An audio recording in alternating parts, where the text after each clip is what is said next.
পহেলগাঁওয়ে জঙ্গি হামলায় আতঙ্ক, উদ্বিগ্ন বালুরঘাটের সদ্য বিবাহিত দম্পতির পরিবার।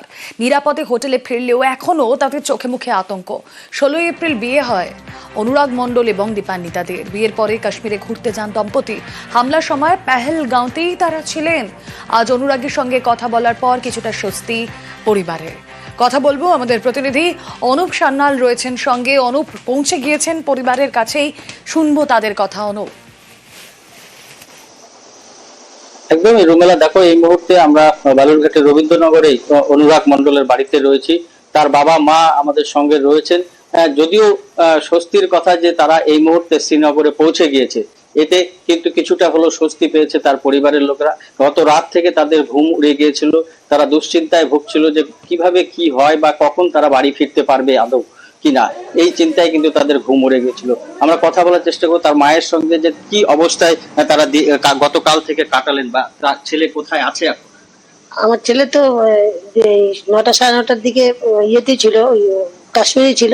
তারপরে 9:30টার দিকে শুনলাম, খবর এলো যে রাত 10টার দিকে শ্রীনগরে পৌঁছে এই যে ছেলে আমাকে এই যে কিছুক্ষণ আগে আপনাদের সামনে ফোন আসতো, বলছে আমরা শ্রীনগরে পৌঁছে গেছি। ওখানে ওরা নাকি বলে চাটা খাওয়ার ব্যবস্থা করেছে, ওখানে চাটা খেয়ে ওরা এখন ওখানে বসে আছে। তবে এইটুকু স্বস্তি ওখান থেকে আসতে পারছে, কিন্তু এখনো তো আমাদের আমার শুধু ছেলে বলে যেটা বলছি না, আরো যে পর্যটকরা আছে সবাই যেন মা বাবার মুখে ওরা যেন ভালোভাবে ফিরে যেতে পারে, এটাই আমার ভগবানের কাছে এইটুকুনি আমার অনুরোধ। আর কি বলবো বলে, তো এখন তো বাড়িতে আমার কাছে এখন আসে পৌঁছায়নি, ওই জন্য এখনো ঠিক একটা ইয়ে করতে পারছি না। কবে বিয়ে হয়েছিল এবং কবে গিয়েছে? ওদের 24শে জানুয়ারি বিয়ে হয়েছিল, ওরা গিয়েছে 17 এপ্রিল। আর ওখানে পৌঁছে 17 তারিখে পৌঁছালো। ওখান থেকে 17 তারিখ থেকে ফ্লাইটে 18 তারিখে কাশ্মীরে পৌঁছালো। তারপরে তো গতকালের ঘটনা এটা হলো। তারপরে তো খবরে যা দেখতে পেলাম। ঘটনার সময় ওরা কোথায় ছিল? ঘটনার সময় ওরা পালেগাতেও ছিল, ওইখানেই ছিল স্পটেই। তারপরে ওরা ওখানে টিফিন করার কথা, টিফিন করে ওরা ঘোড়াতে উঠবে, মানে টিফিনটা করলেই ওরা তো ওখানে যা বুঝতে পারছেন কি হতো, উঠতে পারেনি। আর ঘোড়ার মধ্যে উঠেনি। ওরকম দেখে ওরা ওখান থেকে সদ্য বিবাহিত করেছে আর কি, ওখানে চলে এসছে। ওদের ড্রাইভার বলছে তোমরা জানলা দরজা বন্ধ করে ভিতরে চুপচাপ থাকো, তখন তোমাকে যখন বলা হবে তখন তুমি বলো। ওরা তখন সারাদিন ওই ঘরের মধ্যে আছে, বুঝতে পারছেন ওদের মনে কি অবস্থা। ছেলে ভয়ে আমাকে আর কিছুই বলছে না। বেশ অনুপ, তোমাকে একটু সঙ্গে রাখবো এই মুহূর্তে। অনুরাগ মণ্ডল, যার বাবা মায়ের কাছে তুমি পৌঁছে গিয়েছিলে, তাদের উদ্বেগের কথা শুনছিলাম। অনুরাগ মণ্ডল এই মুহূর্তে রয়েছেন আমার সঙ্গে টেলিফোনে। অনুরাগ, স্বাগত জানাবো নিউজ 18 বাংলায়। আমি স্টুডিও থেকে রুমেলা কথা বলছি আপনার সঙ্গে। আপনি এখন কোথায় আছেন, কেমন আছেন? আমরা এখন আছি এয়ারপোর্টে আছি। এই এয়ারপোর্টের বাইরে একটা ওয়েটিং জোন করেছে সরকার থেকে, ও আপাতত ওখানেই বসে আছি আমরা এখন। আপাতত আতঙ্কে আছি, ভয়ে আছি যতক্ষণ অব্দি কলকাতা পৌঁছাতে পারছি ততক্ষণ। তবে এখানে একটু সেফ লাগছে, ফিল লাগছে, কারণ পুলিশ টুলিশ আছে, আর্মি আছে। তারপর এইরকম অবস্থা।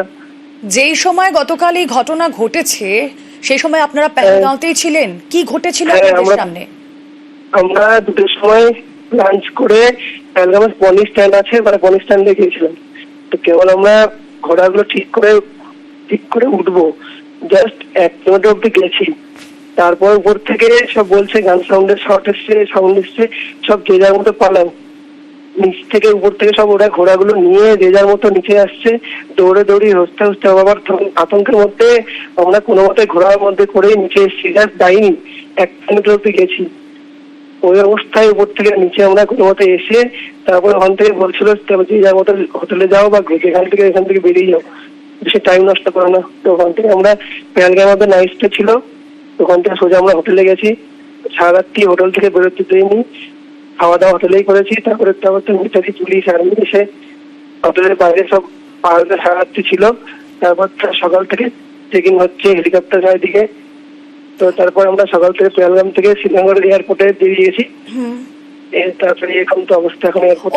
অনুরাগ, কাল যখন পহেলগাঁওতে এই ঘটনা ঘটছে, আপনাদের সামনেই ঘটনা ঘটে, আপনারা বেঁচে ফিরেছেন, আপনারা সুস্থ আছেন, এর থেকে বড় আর কিচ্ছু নেই।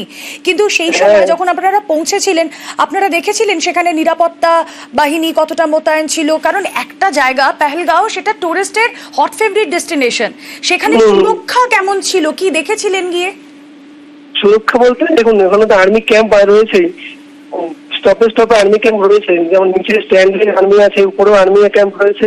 তারা সত্ত্বেও এটা কি করে হলো সেটা আমরা কেউই বুঝতে পারছি না। তাও মোটামুটি কত লোক ওখানে ছিল, মানে আপনারা তো ওখানে ছিলেন? প্রচুর লোক ছিল। আমরা যখন গেছিলাম মতো স্ট্যান্ড থেকে, ওটা তো 3.5 কিলোমিটার, আমরা আধা 1 কিলোমিটার প্রায় চলে গেছিলাম। ততক্ষণে ওখানে তো হবে প্রায় 100-200 উপর বেশি লোক ছিল ওইটুকুনো জায়গার মধ্যে যখন আমরা গেছি। আর উপরে তো আরো বেশি লোক ছিল আরো।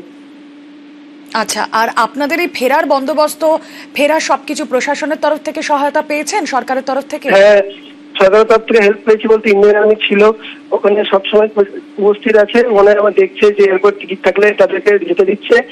আর এয়ারলাইন্স এর তরফ থেকে একটা ভালো গ্রেফতার করেছে যে আমাদের কালকের ফ্লাইট ছিল, আমরা সেটা রিশিডিউলিং করার অপশন দিয়েছে ফ্রিতে, তো আমরা সেটা আজকে রিশিডিউলিং করেছি রাত্রেবেলা। তো সেটা একটা এয়ারলাইন্স এর তরফ থেকে ভালো গ্রেফতার। সরকারের তরফ থেকে ইন্ডিয়ান আর্মি অনেক হেল্প করেছে, রাস্তায় চেকিং টেকিং যাচ্ছে, তো ভালোভাবে নিয়ে এসছে পেহেলগাম থেকে শ্রীনগর এয়ারপোর্ট অব্দি। তো সেই দিক থেকে তো ভালোই হয়েছে। অনুরাগ, আপনি সাবধানে নিশ্চিন্তে নিরাপদে বাড়ি ফিরুন। পরিবার উদ্বেগে রয়েছে, অবশ্যই আপনার সুস্থতা আমাদের কাম্য।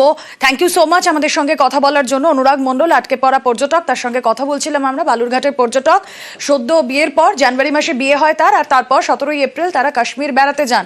সেখানে গিয়ে এরকম ভয়াবহ অভিজ্ঞতার সম্মুখীন। পেহেলগাঁওয়ে অমিত শাহ গতকালই তিনি শ্রীনগরে পৌঁছে গিয়েছিলেন।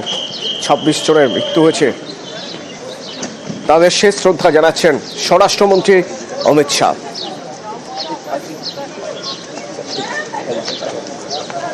গতকাল থেকে কম্বিং অপারেশন চলছে। এখনো পর্যন্ত একটি নাম্বার প্লেটবিহীন বাইক পাওয়া গিয়েছে।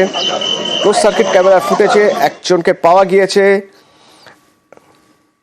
ক্লোজ সার্কিট ক্যামেরার ফুটেজে একজনকে পাওয়া গিয়েছে চালাতে AK সিরিজের রাইফেল। আর এইদিকে যত দ্রুত সম্ভব কড়া জবাব দেওয়ার কথা বলছেন প্রধানমন্ত্রী নরেন্দ্র মোদী। তিনি সফর কাটছাট করে ফিরে এসেছেন। আর অমিত শাহকে দেখতে পাচ্ছি আমরা। অমিত শাহ পেহেলগাঁওয়ে।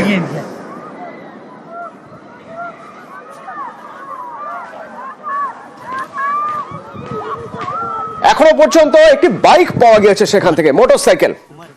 যে মোটরসাইকেলটা কোনো নাম্বার প্লেট নেই, যেটা থেকে খুঁজে পাওয়া মুশকিল যে এই মোটরসাইকেলের মালিক কে।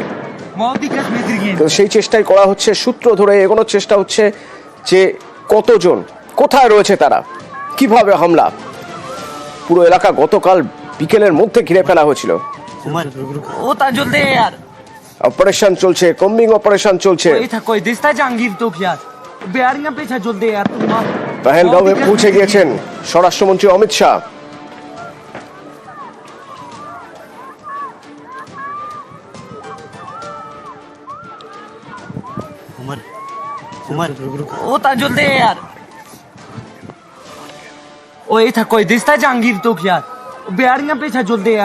বৈষ্ণবনগরের বিতান অধিকারী আর বেহালার শখের বাজারের সমীর গুহর মতোই জঙ্গি হামলায় নিহত পুরুলিয়ার ঝালদার মনীষ রঞ্জন মিশ্র।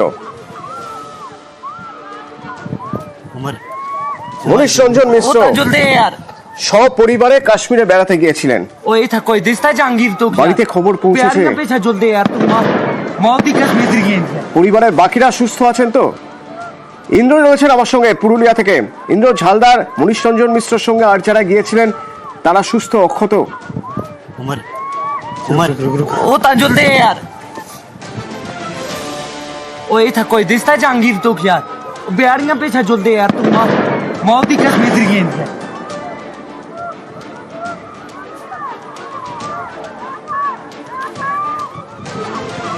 তিন বাঙালি, আমাদের বাংলার তিনজন,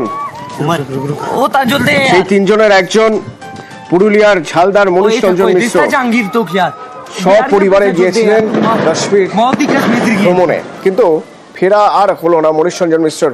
ইন্দ্র, আমার সহকর্মী তার বাড়ির সামনে থেকে রয়েছেন আমার সঙ্গে। ইন্দ্র, একটু জানতে চাইবো যে বাড়িতে কি খবর পৌঁছেছে মনীষ রঞ্জন মিশ্রের সঙ্গে তার পরিবারের আজ যারা গিয়েছিলেন তারা অক্ষত, তারা সুস্থ?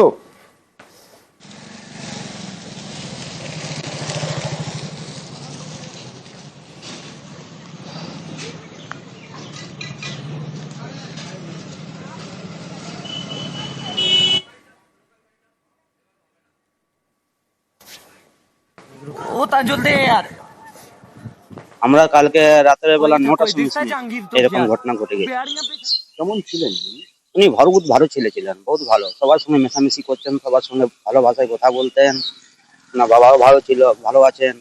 কালকে আমাদের ওনার বাবার সঙ্গে দেখা হয়েছে, আমরা কথা বলেছি, খুব ভালো করে কথাবার্তা করতেন, প্রেসিডেন্ট সবার সঙ্গে দেখাশোনা করতেন, বহুত ভালো ছেলে ছিলেন। বলবেন এই মানে এরকম বহুত দুঃখের ব্যাপার এটা শুনিনি আমাদের, মানে কি আর কি বলবো আপনাকে, এত খারাপ লাগছে তো কোনো বলা যাচ্ছে না। ইন্দ্র, মনীষ রঞ্জন মিশ্রের সঙ্গে তার পরিবারের যারা গিয়েছিলেন তারা অক্ষত, তারা সুস্থ আছেন তো? वो ताजुल दे यार, ओ ये था कोई दिसता जहांगीर तो यार, बिहारियां पे छजुल दे यार तुम। অতনু আরেকবার বলবে? ইন্দ্র, তার বাড়ি থেকে মনীষ রঞ্জন মিশ্রের সঙ্গে আর কারা গিয়েছিলেন? তারা অক্ষত আছেন, তারা সুস্থ আছেন? মনীষ মিশ্রের সাথে যারা গিয়েছিলেন তার পরিবার এবং তারা সুস্থ আছেন, তবে তাদের মানসিক অবস্থা তুমি বুঝতেই পারছো। এবং তার স্ত্রী যেটা বলেছে, পরিবার সূত্রে আমরা যেটা জানতে পেরেছি, যখন তাকে গুলি করা হয় তখন তিনি বলেছেন যে হামকো ভি মার দিজিয়ে। এই একটা পরিস্থিতি তৈরি হয়েছিল এবং তার সাথে আর যোগাযোগ করা যাচ্ছে না। তবে আমরা এই মুহূর্তে যে তার বাড়ির সামনে রয়েছি, একে একে মানুষ আসছে তাদের পরিবারের সাথে কথা বলতে, একেবারেই বাকরুদ্ধ হয়ে গেছে, কথা বলতে পারছে না, এরকম একটা পরিস্থিতি। মনীষের যে খবর আসার পর থেকেই, সকাল থেকেই যে ঝালদার মানুষ তার পরিবারের সাথে দেখা করতে আসছে, সমবেদনা জানাচ্ছে। এবং এই মুহূর্তে ঝালদা থানার পুলিশ রয়েছে, স্থানীয় কাউন্সিলর চলে এসছে মনীষের বাড়িতে। আমরা রয়েছি সেই মনীষের ঝালদার যে বাড়ি, সেই গেটের সামনে। সেখানে দেখা যাচ্ছে একে একে মানুষ আসছে এবং তাদের সাথে কথা বলার চেষ্টা করছে, কিন্তু তাদের পরিবারের পক্ষ থেকে একেবারেই কোনোভাবেই কথা বলতে চাইছে না, একেবারেই তাদের কোনো ভাষা নেই এ বলার। যেভাবে একেবারেই কাশ্মীরে বেড়াতে গিয়ে প্রাণ গেল মনীষ মিশ্রার, সেই ঘটনা একেবারেই নিন্দা করছে যেমন ঝালদার শহরবাসী। এবং পাশাপাশি আমরা কথা বলবো তাকে, মনীষকে যে ছোটবেলা থেকে মানুষ করেছে এবং মনীষকে চিনতো, তার সাথে কথা বলবো। এই যে মনীষ, এইদিকে দেখুন, আপনার নাম কি? আপনি মনীষকে চিনতেন? হ্যাঁ, কি চাইছেন আপনারা? ইন্দ্র, পরবর্তীতে তোমার সঙ্গে যোগাযোগ করবো। ধন্যবাদ। मौत की कसम